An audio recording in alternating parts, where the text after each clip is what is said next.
The one that yes. you want to talk about particularly, Nigel, and that is NASA actually really sort of seriously looking at UFOs. Yes, but they're not ruling out that they may be actually piloted by aliens. They're not saying they are, just they're not ruling out the possibility they are. We don't call them UFOs anymore. No, apparently they're unidentified anomalous phenomena, or UAPs. It's not got this. That'll never catch on. It won't, will it? No. I mean, they've been around so long, they should call them OAPs now.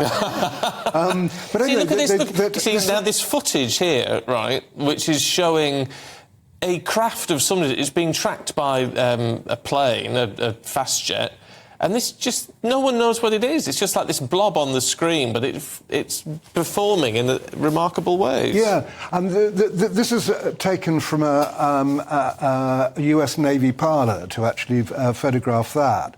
And a congressional inquiry has been looking into some of that footage.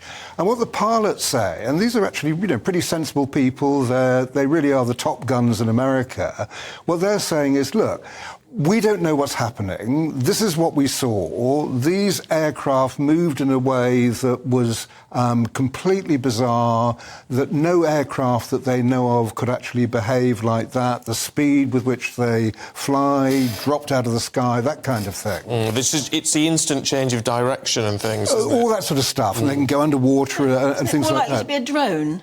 Well, no, it couldn't be a drone because of the speed that the speed is actually travelling. But this is why they want to take what they say, NASA say, they want to take a more data-driven approach, because so much of it is anecdotal, and it could be stuff like that. It could just be a drone, or it could be some weather phenomenon. We don't know. I mean, I think a lot of the UFO stuff has kind of been a subculture, but now it's becoming more mainstream. So that's why NASA's looking into it. But it was, but it's not now. Like, now it's part of mainstream political culture. These things have always been seen by pilots, and astronauts have seen them. Yeah. They've always seen things they can't explain. Yes. Doesn't mean it's little green men. No, it doesn't, no. No, it doesn't. But interestingly, with this, what NASA have done is that they've said, out of all the sightings, they've got, I mean, a very high percentage are natural phenomena.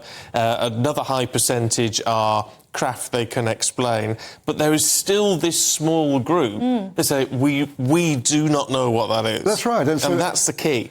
Nick Pope, who used to run the X-Files of the Ministry of Defence, what he says is, of all the things that he looked at, and he was looking at it for about 20 years, 5% can't be explained.